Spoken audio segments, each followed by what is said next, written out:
back, dear students. And we have seen, continuing our lecture. So, the story now moves to the evening part.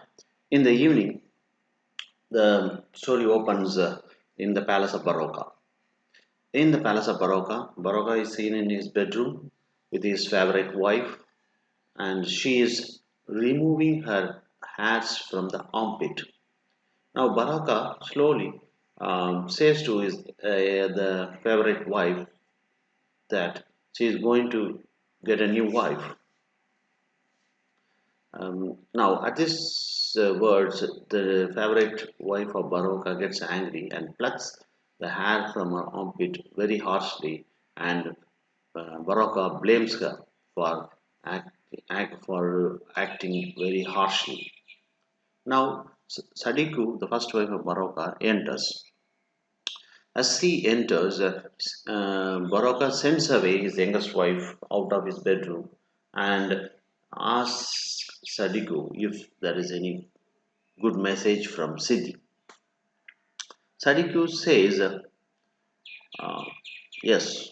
Sadiku says, Sidi has refused to marry him because he is too old. Now, Baroka gets angry and says, um, uh, his father and forefathers have married even at the age of 90, but he has lost his manhood even at the age of 70. So cunningly, he says to Sadiku that he has lost his manhood a week before and he is now not able, he cannot marry anyone.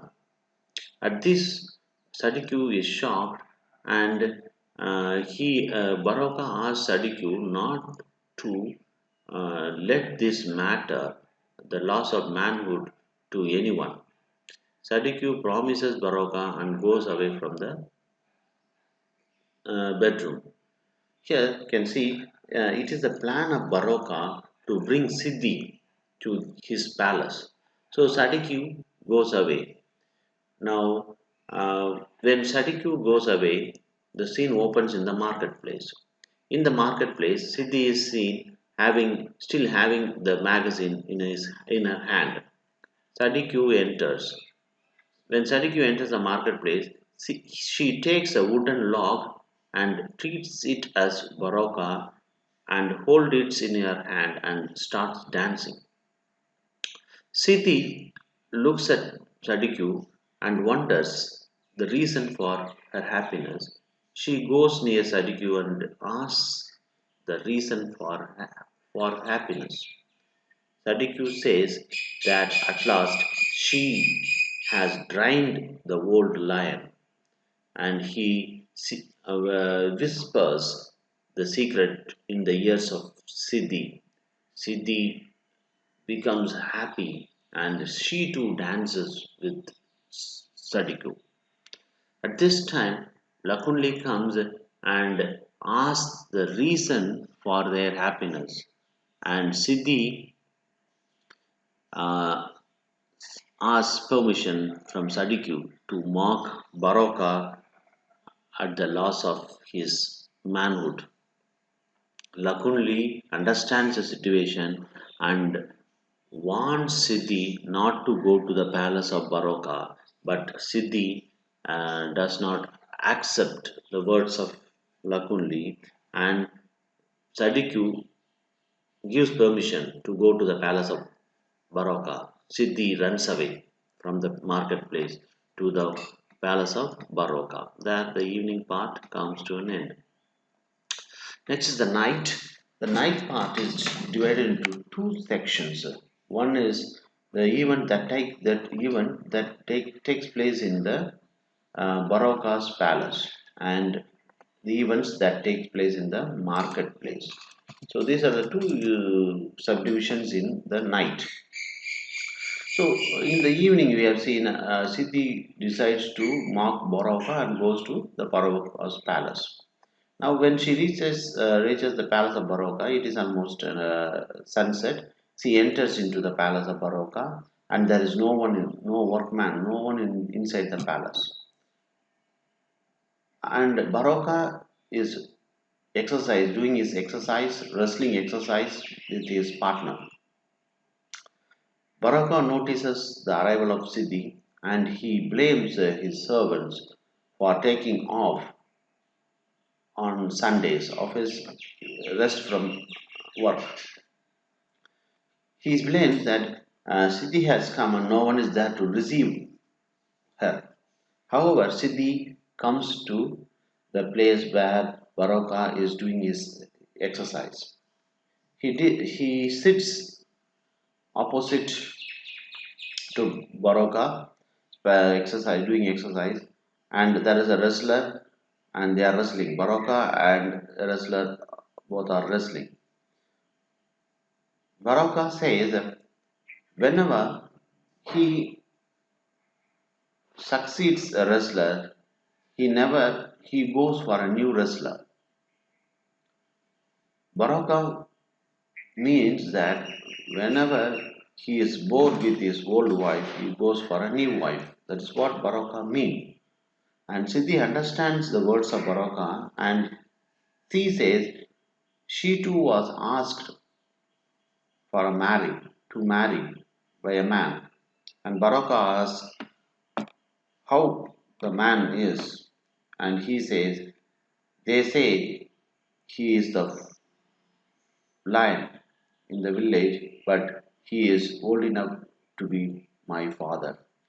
At these words, Baroka gets angry and throws the wrestler away, and he wins the wrestling match.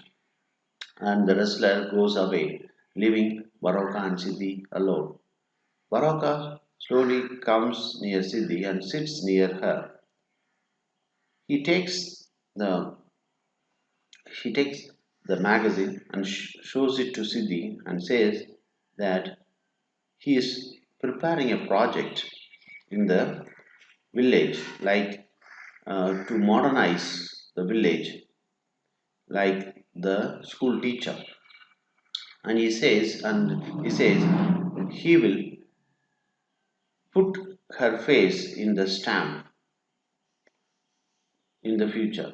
By these words, Siddhi gets into the dream of her face in on the stamp.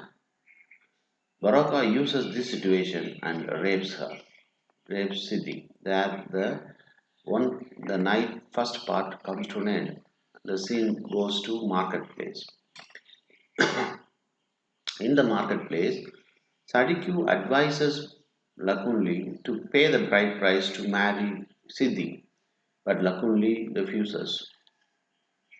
At this time, Sadiku sees some mime people coming to the ground.